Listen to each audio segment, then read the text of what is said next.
person on my left needs no introduction. US Open winner, incredible tennis player, 8-time WTA victories. Sloane Stephens, please give it up. From Marriott, we have Tonya Constable, who is head of all global entertainment and partnerships, and CEO of Minute Media, who runs two of the most iconic brands in the sports media world, Players Tribune and Sports Illustrated, Rich Routman. Thank you guys for joining us. So we've talked a lot this week, and anyone who works in the world of sport and entertainment has talked about the fan being at the center of everything, and everything is being driven by the fan. With that, and I had this conversation with the great Michael Johnson on Monday, we were talking about the pressures on athletes these days in terms of not just performing at the highest level. And what we witnessed at the French Open was incredible, both on the men's and women's side of the game.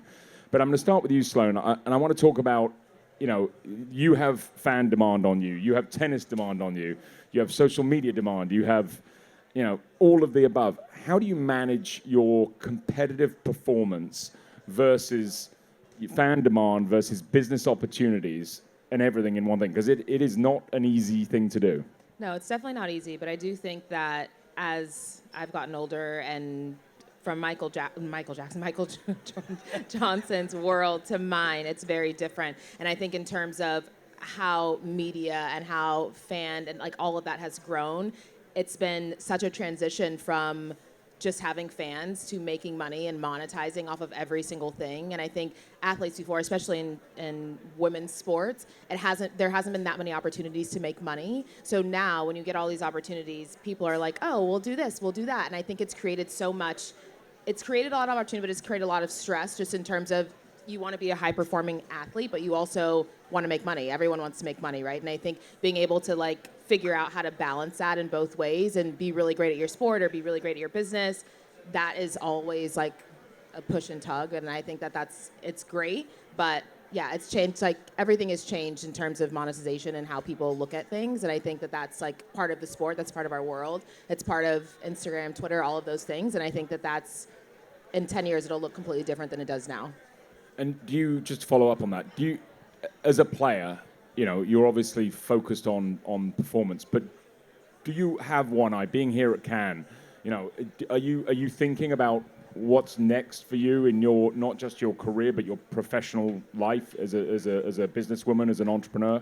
Yeah, definitely. I think this is the Super Bowl of all brands, media, everything. And I've never been to quite an event like this. I mean, obviously, I've been to the actual Super Bowl. I've been to all of these places. But it's not, for me as an athlete, it's never been like this. So I think this is an incredible opportunity and learning opportunity just in general, to meet people, to see people in real life, to actually talk to them and tell them your story and figure out if you can work together and all those things. But I think in sports in general, this is not a thing. So I think if more athletes were here and more athletes had the opportunity to meet people in real life and have those conversations, there would be so much more connectivity. There'd be so many more brand deals. There'd be so much more investments. There would be all these things. So I think this is just a stepping stone, because now I'm going to go back at home and tell everyone, you have to go there. It's the best week of my life, right? But I do think that the opportunity is here, but no one really knows about it.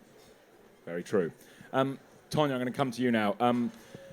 Marriott's obviously involved in some of the biggest properties in the world.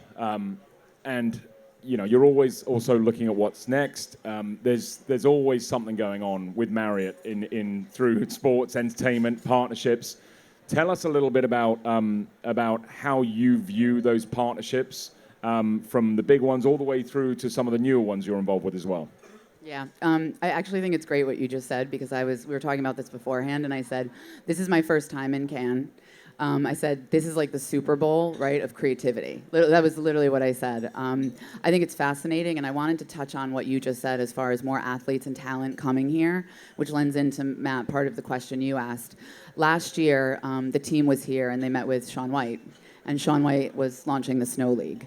And as a result of that conversation and multiple conversations, we ended up doing a deal with Snow League to kind of help him kick that off.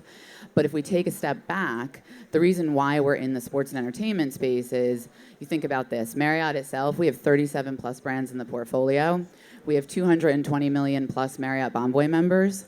We have 9,500 locations across the world in 136 countries. So for us, there's never going to be a one-size-fits-all approach to everything that it is that we do. So the NFL, for example, we're involved in because it reaches a specific target audience that we're trying to go after, right? And it's geared in what their passions are.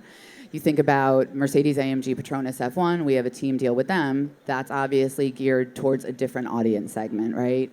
NCAA, exact same thing. And while I wish that we had the ability to spend in every space, we also have to think about scale and efficacy of spend and making sure that we're actually leveraging those assets in the right way. And so where the Snow League came in was, we have 4 kind of core passion areas that we focus on. So you think about it as sport, music, culinary, and outdoor. So I have all of our global sports and entertainment sponsorships. On the outdoor side, that's a new business that we're going to be launching, because what we realized is that there's a huge focus on outdoor experience. And so what are the right types of partners and brands that we can bring on into the fold to be able to help us communicate what that offering is? And so that's where Snow League came into play. So again, there's multiple different ways that we look at it, but at its core, that's what the portfolio looks like. And just going back to what you said, this is a great opportunity to be able to start to have those conversations. Thank you. That's awesome. So I love the Super Bowl connection. I mean, I know we're being very American, but it kind of is the Super Bowl of creativity and marketing and media and everything else. And now increasingly sport. Rich, turning to you now. So being here at Cannes and the brands that you oversee, especially the Players Tribune and Sports Illustrated, we're talking a lot about the fan and being data-driven and content fueled at the center of everything, driving rights holders and driving narrative stories, etc. Tell me how you've currently, even being here in the conversations you're having, how you're seeing that evolve. Well, sports is definitely at the center of Cannes. And if you came here 10 years ago, that wasn't the case. So it's really nice to see that the sports community is well represented. Data and audiences and fans all sit as part of the overarching strategy. But at the core, we're great storytellers. And whether that's an athlete sharing their story or it's one of our great content creators on the team sharing their story, we have to start with being great storytellers. Because that's where all the value is unlocked. And then you can layer data. We can think about what audience segment it may correspond to, if it's domestic, if it's a certain language or a certain sport. But when we're even looking at new events and new content genres and new areas of investment, it always starts through the lens of where's the story and who is best amongst our team or an athlete we work with to be able to convey that story. Not just, I think, this authenticity word that is way overused. Does it matter to them, right? Does this story that I'm creating really matter? And if we can unlock that depth, then I think we find the right match. I'm going to carry on talking about something that you mentioned, Tanya. You were talking about the Snow League. And it is interesting. Yesterday, I had meetings with 2 startup, relatively new leagues. And I feel like there is a raging battle for eyeballs around IP. And the battle is getting bigger and bigger and bigger. And there's more and more options specifically for brands, for talent, for media to look at as well. One of the things you're obviously doing, Rich, is talking about your new Sports Illustrated Games, SI Games, which is going to be happening this fall. As we look at new IP and that battle, tell us a little bit about SI Games and where that idea came from and why it's so timely right now. So the SI Women's Games has been about 18 months in development. For us, I mean, obviously all of us know the Olympics. We were watching it for years. And I think this most recent Olympics was as close to 50-50 coverage of males and females as it's ever been. However, there's no Ryder Cup of women's sports. There's no women's sports invitational where you get to bring the best athletes from the Americas to compete against the best athletes from the rest of the world. So pretty aspirational vision to think that Sports Illustrated could be the ones bringing that together. But I think we have already some of those ingredients. We have great relationships with athletes that trust us either through Sports Illustrated or the Players Tribune. You know, the process of selecting a location where athletes would want to come to is also really important. But I think, you know, we're looking at a multi-day, multi-sport event in Southern California, right? Basketball one night with the best players, volleyball the next night, tennis the next night, combat sports. And if you do it the right way, I think there's more than just a live event. I mean, these are conversations and people that deserve to be together and to create a dialogue that increases the awareness for them. But also, I mean, gymnastics is amazing, but in a lot of cases, it's only talked about every 4 years and the Olympics is on. So how can we create conversations at a time where there's a little bit of a lull in the market? So excited about it. At the same time, these are the types of new platforms that require brand and partner support. And when you're bringing an athlete community like that together, we've had a lot of really good success. How is it going to be distributed? What is SI doing to get behind it? Who are the athletes that are going to be there? But for us, this initiative is something that, I mean, I get to work on a lot of stuff, I guess, is what I would say. And this happens to be one that I'm really just personally passionate about. And I'm spending a lot of my time on it. And I think if we get it right, it could be something we do every 2 years. And we can create the stage for this just world-class platform with the best female athletes in the world coming together for a full week. I think there's something to it that could be really special. I couldn't agree with you more. I think, you know, yesterday I sat down with Gerard Piqué from Kings League. I sat down with Alex, founder of Unrivaled. And these guys are here having these conversations because everyone, especially people in Tonya's position, are all looking at these opportunities because there's different levels of entry. You don't have to go into the biggest rights holders in the world and pay large amounts of rights fees. And some of these new, some of the new IP is really filling not just fan demand, but I think a void that has existed for a long time. Sloan, can I just ask you, do you feel like this is something that has been missing, what I call, you know, a country versus country in terms of a multi-sport sort of mini Olympic type setup? Definitely, like we were talking about earlier, Billie Jean King Cup, like we've played in our own individual sports, but we've never played together. And I think people have tried to do it, and it just doesn't really click, and it doesn't work quite well. But I do think now is the time, obviously, women's sports is the most talked about thing. Everyone watches women's sports, and that's where the investment and that's where the money is going now. And I feel like to put something on like this, obviously Rich and his team, they know what they're doing, so it will be good. But I do think that the investment is there and the sports are exciting. Like, it's fun to watch, and I think that to execute it is very hard, obviously, but the person who does it right and well will be the person who sets the stage for women's sports, and I think that's really important too. Yeah, I think the one thing I would add to that is if we build the event through the lens of making it the best for the athletes, I think that will be our key differentiator. Right? In a lot of cases, there's a lot of great events, even, you know, some of the new leagues that are startups and otherwise, but they're built on the back of commercial opportunities and exposure. And I think that we're building this. If the athletes that come to compete in the SI Women's Games love the experience they have, we got something. And it'll be something that we continue for many years with many partners and hopefully carry on. But if we don't put the athlete at the center of the experience as a whole, I think that's where a lot of this stuff is missing. You know, I think that there's some really cool new leagues. They're giving players equity. They're doing X, Y, and Z. But I don't know that they've really focused on the athlete experience. So I think that's how we're kind of inverting it to a certain extent when we think about events like this. And Tonya, how do you must get phone calls and emails every day saying, well, I know you do, saying, you know, would Marriott be interested in being a partner of this league or that league or this personality? Or how do you, with so much, again, the battle for eyeballs and IP, how do you, and also so many brands in your portfolio that represent different demographics, how do you weigh those up and make the calls of the sizable investments versus the new investments? Because, you know, there is an inherent risk in becoming a partner of a startup or nascent league.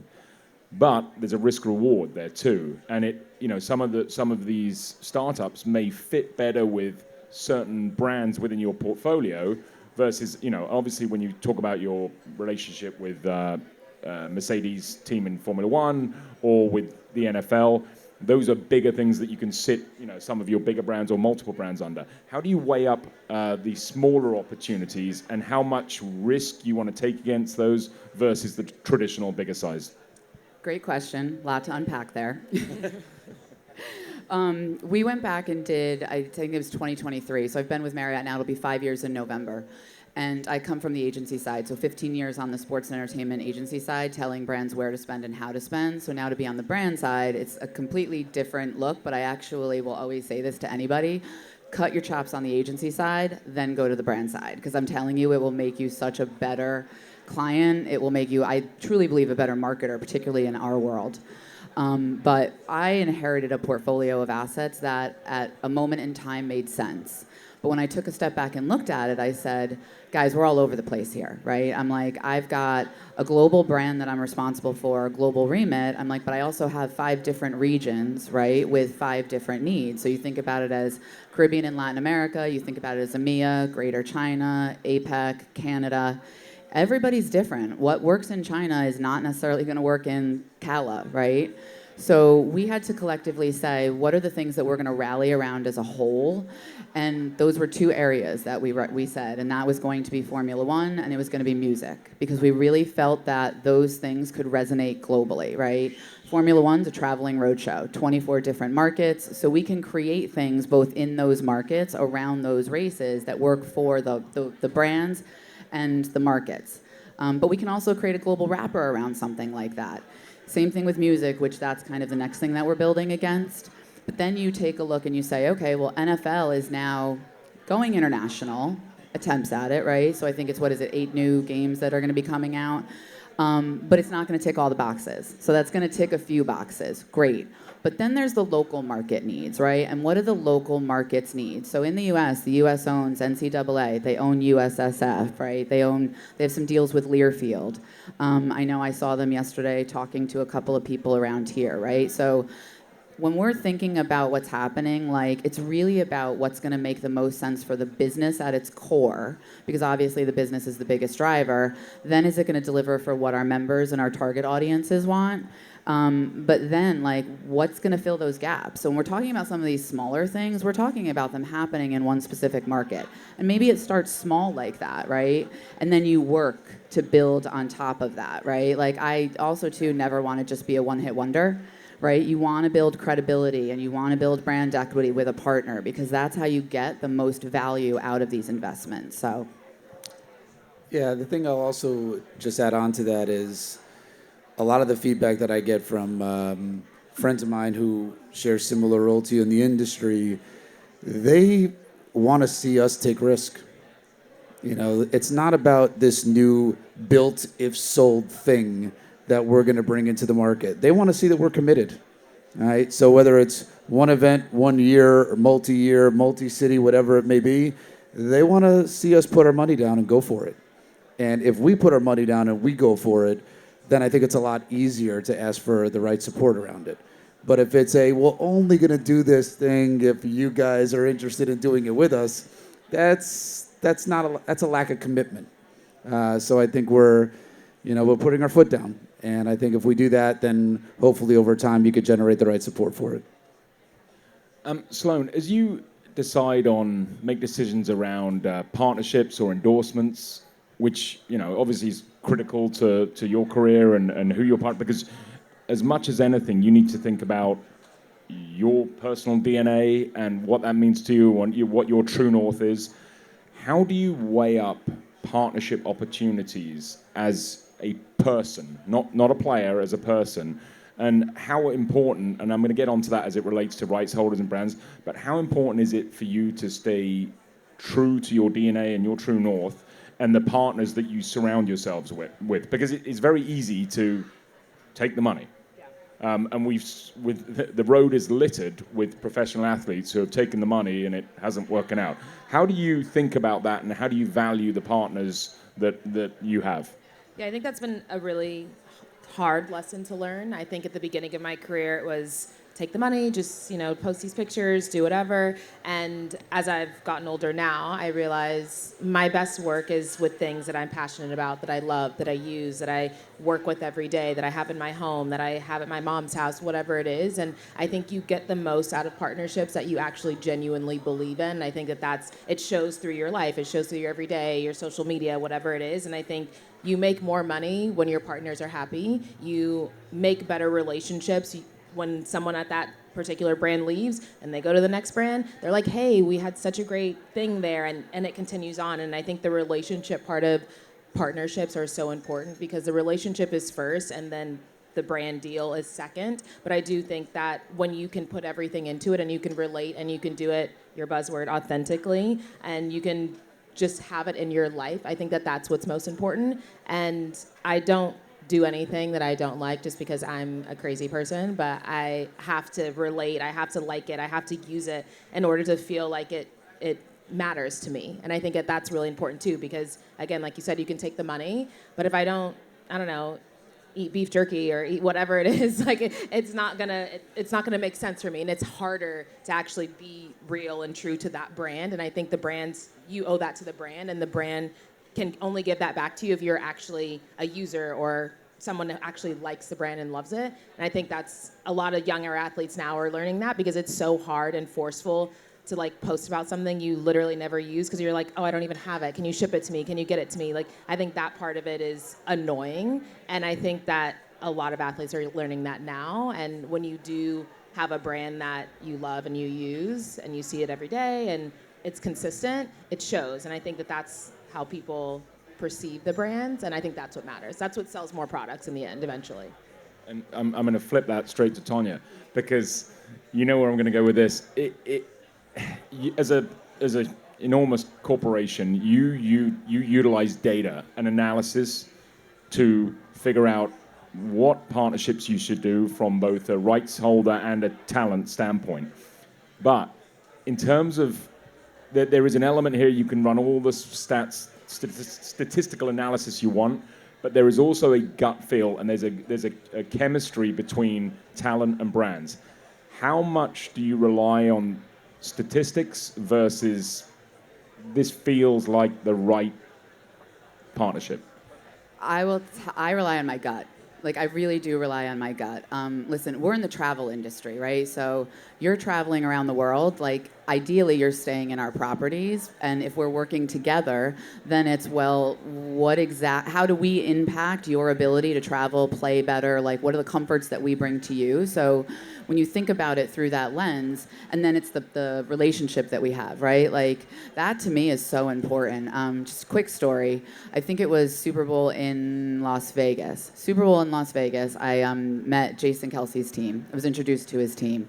And I literally was just this is the first year that he was going to be going in as a fan of the NFL, and he wasn't going to be playing. He was actually going to be watching the game.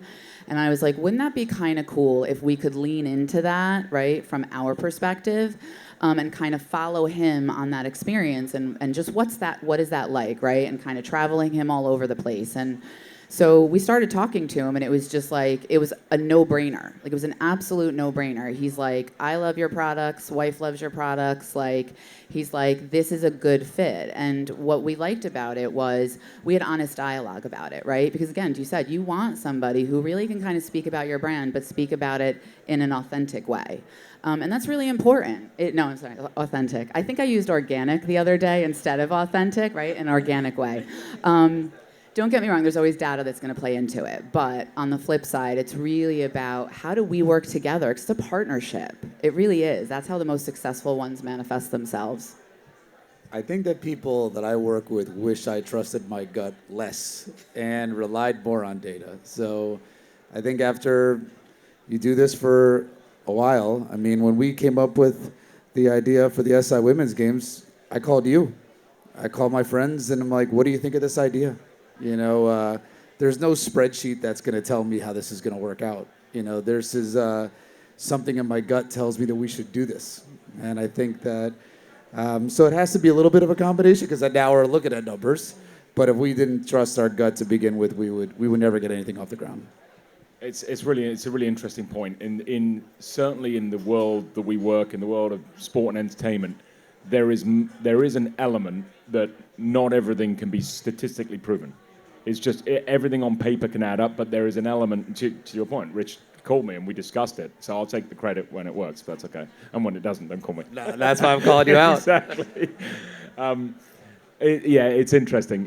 I do believe that there is still a lot that happens in our business that is based on gut and relationships, and there's an intangible there around in our world that you can't find it in a book. Last question.